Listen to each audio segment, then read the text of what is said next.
A lot of people ask us how we're able to balance so many different activities and interests in our lives, and I'd say a lot of it comes down to building good habits. But even beyond just productivity, building habits is how we actually level up in life. And for the sake of this video, leveling up means improving the 4 major areas of your student life. So school versus social, and then health and happiness. Sure. But the big question, obviously, is like, which one do you work on first, right? So let's say you're like an in-game character and you have like a different skill trees to go down. Okay. But right now you only have enough points to level up one skill tree. You can't do all of them at the same time. So obviously you want to pick the one that's going to give you the most return, right? Maximize your ROI in that sense, since you can't possibly pick all of them at the same time. Yeah, but it takes time to build good habits. So knowing which habits to prioritize first can reduce that time dramatically. Sure. So we made this video in an attempt to rank, and disclaimer, this is also our opinion. Just our opinion. But we wanted to rank some of the most beneficial habits for students, which ones are the best that you should think about building first, which ones you should build next, and which ones actually might make it easier for you to build habits further down the line. Yeah, so for this video, we organize the ranking system into 3 tiers. First, we have the B tier. These we're just calling powerful habits that if you're able to build successfully will most likely boost one of the major areas of your student life. Remember, the 4 are health, happiness, school, and social. So it will boost one of them at least. The next tier we have is A tier. These we're calling super habits, and they're a little harder to build. But if you adopt one of these, then it will likely improve multiple areas of your student life for most people.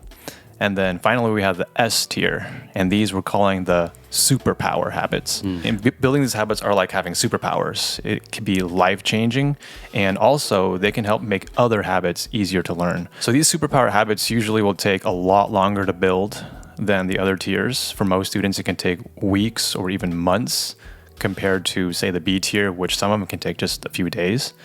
But once you've built these habits, acquiring others becomes easier, almost like a snowball effect. So notice that we don't have an F tier. There's no garbage tier, no dumpster tier, because in this video, we're focusing on good habits. But later on, if we have enough demand, let us know in the comments below. Maybe we can make a video ranking the worst habits, the ones that you want to definitely eliminate from your life. Cool. So let's start with the habits related to self-care. The first one we have to talk about is grooming. This includes things like showering, brushing your teeth, shaving, taking care of your hair, skincare, personal hygiene. I know I just named like a whole bunch of different grooming tasks, but the overall mindset here is to be consistent about how you groom yourself. Right, because on the surface level, this should improve your social life, like make you more attractive in the dating marketplace, but it can also affect your school life because you want to look well put together to, say, your teachers or your supervisors, and you want to, crush your interviews and professional stuff like that. But even on a deeper level, a good grooming habit can really affect your happiness. So people who don't take care of themselves don't think highly of themselves, or they may think that they don't deserve being taken care of. But adopting this as a habit builds that self-esteem and makes you feel worthy of being loved and being happy. This habit hits on multiple pillars. And if you're a person who didn't groom regularly before, this habit can definitely change your life. Yeah. So for that, I'm going to put it in the A tier. I don't know about you. Yeah, I agree. I think it's pretty powerful. And you'll also feel a lot better about yourself. And you'll smell better too. So the next habit here is getting sunlight. Getting sunlight sometimes during the day has huge health benefits in the form of getting vitamin D. Vitamin D is important for energy levels, our immune system. Yeah, especially during wintertime when we don't get a lot of sunlight, when the cold and the flu are going around. Or when it's snowing. Yeah, vitamin D just is more important than ever during those times to help boost your immunity. But sunlight also has other health benefits too that we love talking about on this channel. One of the most important ones being sleep. Right. Yeah. More specifically, getting sunlight soon after waking up for about 15 to 20 minutes can actually keep your circadian rhythm on track. Yeah, but I mean, this habit probably isn't life-changing for most people, but it's super easy to adopt. So all you have to do is just go outside sometime during the day, or even just study or do your work near a window to get some sunlight. So since it's so easy to build, I'm going to put it in the B tier. Sure. So the next habit is taking breaks and resting your eyes. As you might have seen in this video right up here, taking breaks is extremely important. And actually, I think what we're going to do is, if we already have a video we made prior that relates to the habit we're talking about, we're just going to link it so you guys can watch it too. That's a good idea. But so back to the habit of taking breaks, it has been shown that the average student attention span is about 20 to 30 minutes, which is crazy to think about because most lectures are an hour long, if not longer. So how inefficient can you be if you're waxing and waning after 20, 30 minutes? But if you take strategic and intentional breaks during intense work sessions, it can make you so much more productive. Because not taking breaks and burning out can actually set you back way further. Yeah. So if you actually take active breaks, you'll be able to recover and you can actually last longer. Yeah. And if you're a student who struggles with time management and energy management, then this habit can really help you. But for most students, I'd imagine that this is not a life-changing habit. So I'm probably going to put this in the B tier. So the next habit in this category is getting enough sleep. Yeah. But I mean, getting enough sleep itself is not really a habit. I'd say it's more of a mindset, but it's an extremely important mindset. Right. So as we discussed in prior videos, again, right here, sleep has been shown to be crucial before and after learning. Sleeping well before studying helps you clear your brain out and make room for all that new knowledge you're about to acquire.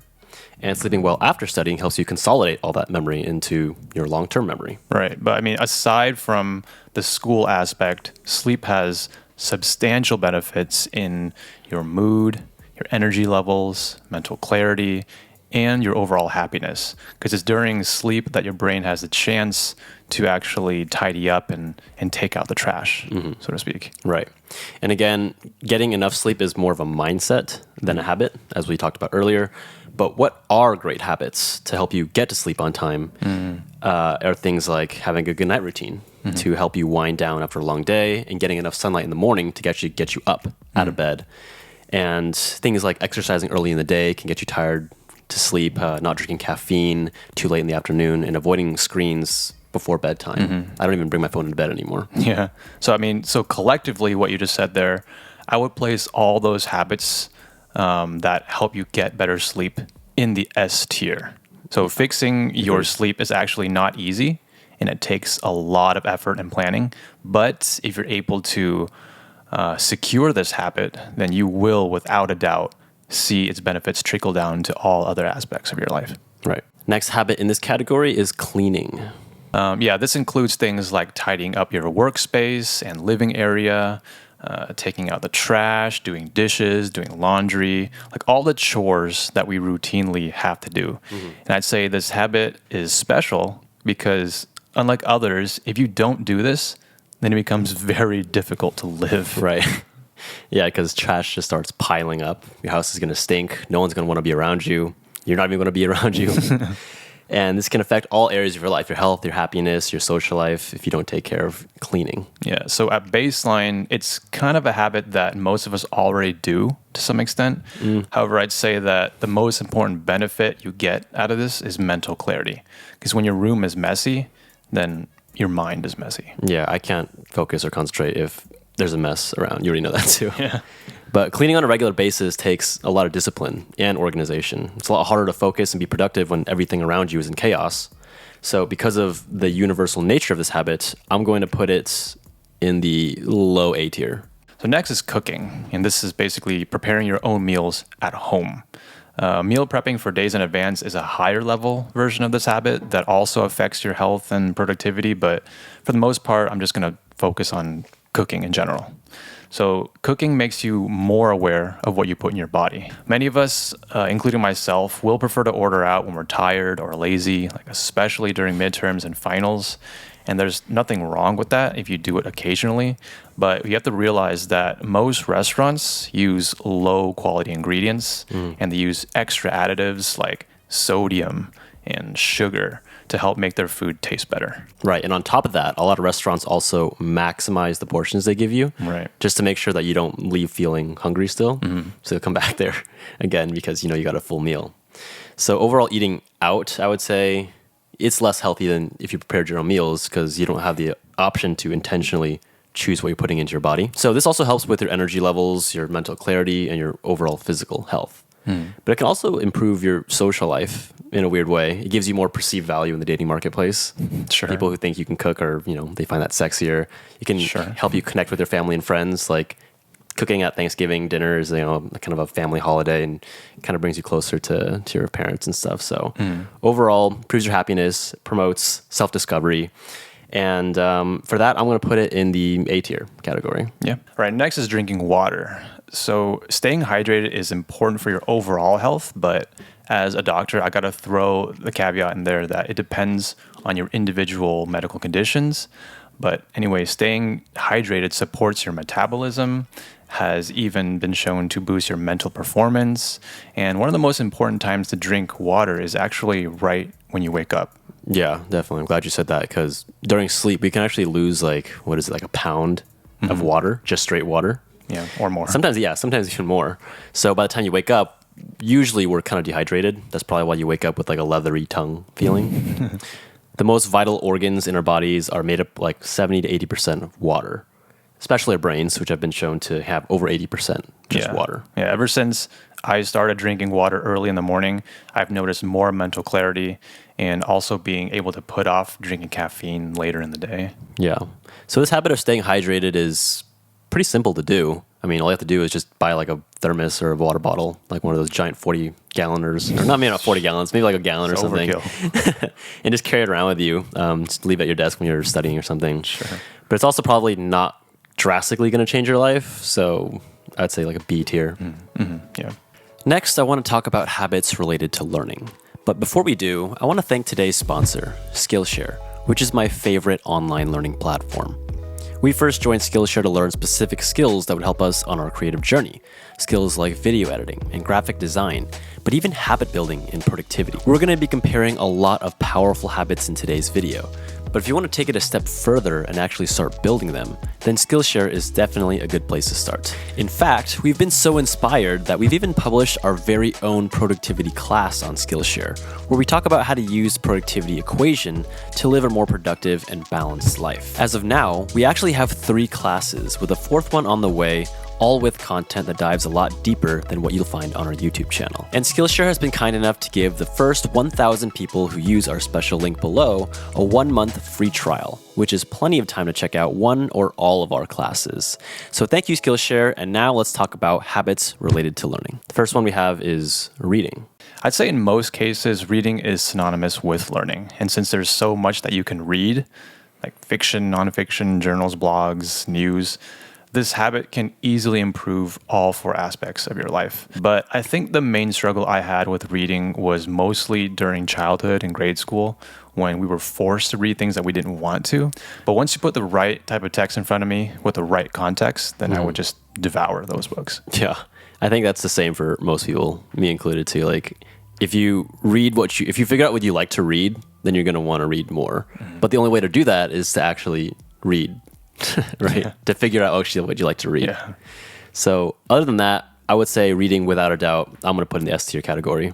Yeah, well, the other thing I wanted to mention about reading, and I'll use another video game analogy here, is if life were a video game, then reading would be like the guides and the walkthroughs. Or actually, no, reading would be like the cheat codes. Yeah. Billions of people before us played this game called Life. That we're all living, and they've taken their wisdom and their failures and documented it for us. So you can avoid their mistakes, you can replicate successes, and you can just live your best life simply by reading more. All right, next we have listening to podcasts, and I would probably include watching videos in this category as well, but it's basically on par with reading. Podcasts usually have less structure, and many of them will take the form of freestyle conversation, whereas many good books will usually have gone through years of research and lots of editing before reaching publication. Right. But other than that, listening to podcasts is a lot easier to do. You can do it while multitasking, like while you're driving to work or going to school or even at the gym, going to the grocery store. So it's much easier to do, but for that reason, it's also kind of passive learning, would you say? Like oftentimes when I listen to podcasts, the ideas I'm hearing are great, but I can't really remember a lot of what I heard or like recite some of the ideas back. So for those reasons, I would put it below reading, maybe in the A tier category then. Agree. Next is Googling things. So whenever I have a question that I don't know the answer to, I'll instinctively just whip out my phone and look it up. And usually I'll get the answer within a couple of seconds. But if it takes longer than that and it's a trivial question, then I usually just drop it. But this habit really got ingrained in me during medical school. And I wasn't surprised to find that a lot of my classmates had also built this habit to always be inquisitive and hungry for answers. Yeah, and it can help you a lot in school if you're looking at academic questions or just feeding your curiosity with what you're learning.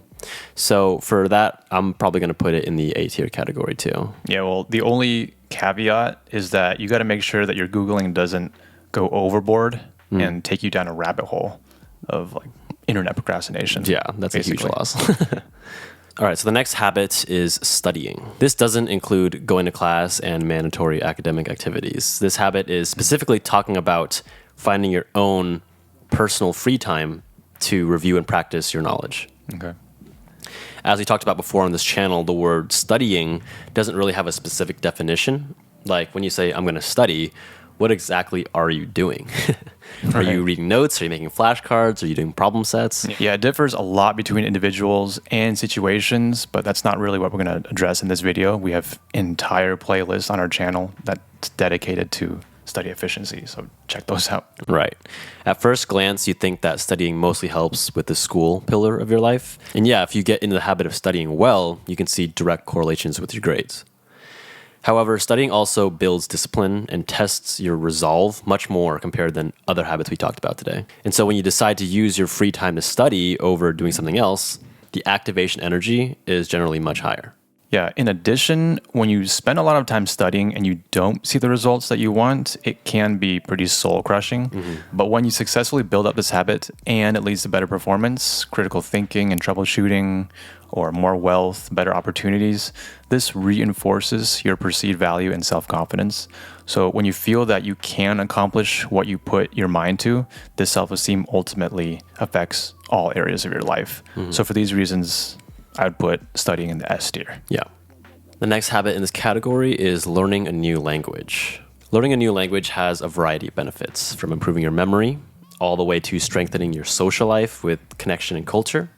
But with that being said, learning a language does take a lot of time. Yeah, I mean, I'd say it is amazing and impressive when a person is able to speak multiple languages, but I'd say that being able to speak multiple languages is not life-changing for most people. Unless it gives you access to like better schooling, better programs, more opportunities. So for example, if English is not your first language, then learning it can grant you access to working in the English market, which can have a huge impact on your life, for example. So I'm going to put this habit in the B tier. I agree with that. All right, and the last habit in this category is writing. I believe that as we progress toward a future with more AI and more robots taking over our jobs and stuff, one of the most valuable skills is going to be writing. It might be one of the only ways for a person to truly become wealthy in the future, right? Yeah, I agree. Yeah, and I mean all kinds of writing, from writing books, writing blog posts, coding, scripts for videos like we're doing here, podcasts, music, comedy, entertainment, the list goes on and on. Yeah, I mean, creativity is what basically sets us apart from those robots and animals in general. So I believe everyone should be able to write something. So get in the habit of daily writing, just a few words or a few lines of code or lyrics.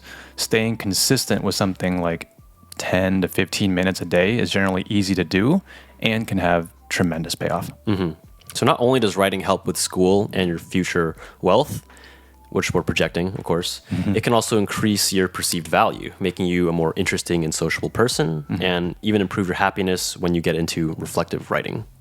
Yeah. So for all those reasons, I'm going to put writing in the A tier category. Yeah, definitely.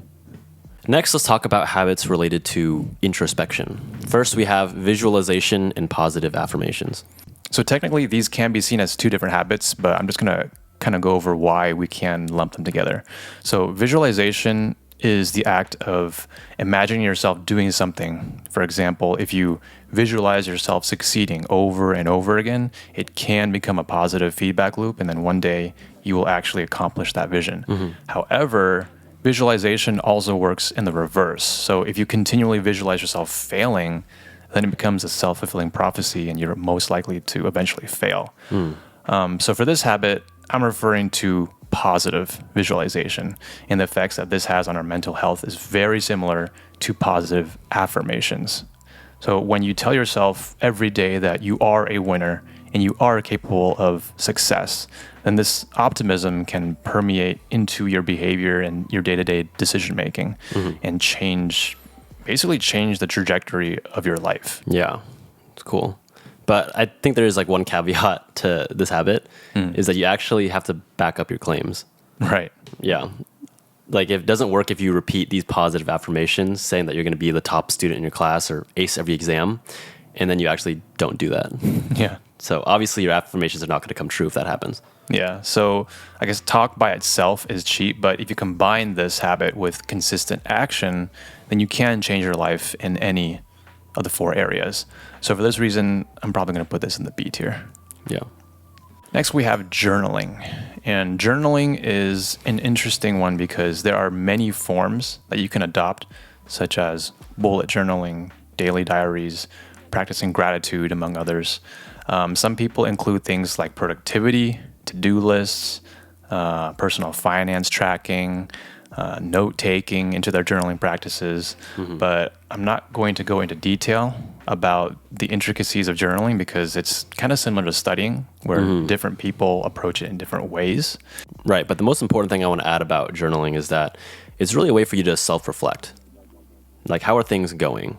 If you've been mindlessly running on the hamster wheel of life and feeling lost and hopeless, then building a journaling habit can easily change the trajectory of your life. You know, our mind is just like this jumbled ball of thoughts, and journaling actually helps us organize those thoughts and kind of see where you're actually at. So getting in the habit of actually writing it down can give you tremendous clarity on the mistakes you need to avoid and your next steps moving forward. Yeah, not only that, though, it can also help you actually follow through with your goals and get things done. Building this habit will just make it so much easier to adopt other habits down the line. So for this reason, I'm going to put journaling in the S tier. Okay. The next habit here is meditation. There's extensive research showing the proven benefits of meditation in all 4 areas of our life. It can help you in school by increasing your ability to focus and get things done. It can improve your social life because you can be more present in interactions and connect with other people. It can improve your health by giving you more self-control and restraint from unhealthy habits. And it can improve your happiness by making you more aware of your thoughts and help you deal with negative emotions. Yeah, the problem with meditation, and I think it's a pretty big problem, is that the habit is incredibly hard to build.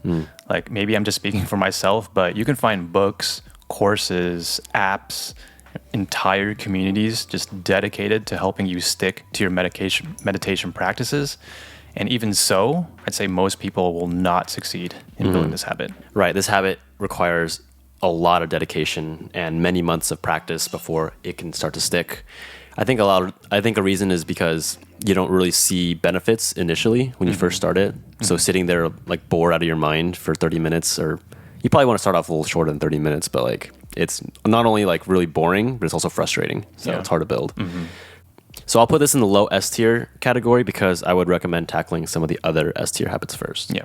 Next, we have catching up. And this means occasionally and routinely checking in with important people in your life, whether it's by grabbing a meal together or simply connecting on the phone. This habit can be especially important if you're going to school far from home, or if you're in a career that forces you to uproot your life and travel frequently. Keeping in touch is a habit that can vary between different people and require different degrees of effort. Right. Some relationships are built with daily phone calls, like on the way to work or on the way to school. Other relationships thrive with that, the annual visit, like Christmas or Thanksgiving when you see your family. And at the end of the day, our human lives are defined by the relationships that we hold most dear to us. So getting in the habit of catching up with friends and family affects multiple areas of our life, including the social, mental health, and happiness. So for those reasons, I'll put it in the A tier category. Yeah. All right, and the final category we're going to talk about are habits related to movement. First, we have stretching. And this habit is usually easy to combine with other habits. For example, stretching before you exercise or stretching with meditation or yoga. Most of us on this channel will benefit from stretching to prevent us from getting injured. And beyond that, it might help us with our posture. Otherwise, I wouldn't say that it's a life-changing habit though. Yeah. But as we do get older, our bodies tend to get more inflexible. And there have been studies that show that if you start stretching early in your life, then when you get older, patients, or I guess people, I'm going to say patients because not everyone's a patient, but people usually tend to have less falls. And they're more sturdy, I guess, when they move around. So in that sense, it's actually pretty good for your mobility too. But other than that, stretching for the most part won't change our lives a whole lot unless you combine it with things like meditation, you said earlier. So for that reason, just stretching alone, I'll put it in the B tier category. Next, we have exercise. And exercise has been shown to affect our health in so many ways, improving our endurance, strength, energy, immunity, stress relief, mood improvement, it even help us sleep better at night. Yeah, exercise effectively improves all areas of life. But there is a unique factor that I believe puts exercise above most of the other habits. And that is exercise can literally change who you are. If you manage to keep the habit for a short while, you'll actually start to notice physical changes in the mirror. Like you'll get some muscle. But keep up that habit for long enough and other people will also start to notice and some people will acknowledge it. Yeah, true. Like there are only a handful of other habits and skills that might gain compliments from others, like grooming or cooking if you're really good. Right. And exercise is definitely one of those. Yeah. And I'm not just talking about the physical changes. Exercise can change how you view yourself. You start believing in yourself, you build confidence, and that you're the person who has the discipline to follow through with their goals and actually and stick to the habits that they build. Yeah, that's really important because once you acquire that self-confidence, all other habits on this list will follow and become easier to build. So I'm going to put exercise in the high S tier. And I'd recommend that this is one of the first habits you tackle if you don't already have an exercise routine. Yeah. Next, we have cold showers. And I put this habit in the movement section because cold showers requires you to literally move out of your comfort zone. Yeah, cold showers have been shown to improve your health, boost your immune system, increase your metabolism, and release endorphins, which can also have an effect on your mood. Yeah, but aside from these health benefits, cold showers is one of the most reliable ways to push you beyond your comfort zone. Because if you think about it, all the other habits eventually become easier to do the more that you do it. But cold showers doesn't really ever become easier. It's not like your nerves on your skin develop tolerance to cold water. Especially if you live in a first world country where all other basic human needs are met, taking a cold shower is one of the few things that you can do in the comfort of your own home that will actually make you uncomfortable. Yeah, just knowing that you're going to shock your body jumping into a freezing cold shower, but doing it anyways, you train your body and your mind to take action in the face of fear. And that can kind of bleed out into the real world too. I might be exaggerating a little bit, but the next time you hesitate to try a new item on the menu or hesitate to talk to that attractive person in public, you might just be more open-minded and take that leap after doing cold showers for a while. But with that said, I don't think taking cold showers is going to change your life. So I'm going to put it in the B tier category. Sure. So that was our list. Again, just our opinions. But I want to emphasize that you want to just pick a couple habits to start with. Oh, and by the way, let us know in the comments, which ones are you going to start? At most, maybe pick just one from each of the categories and then go from there. Yeah, and definitely go for the S-tier habits first to get the most return early on. Now, if you want to continue exploring videos on habits, then definitely check out this video right here.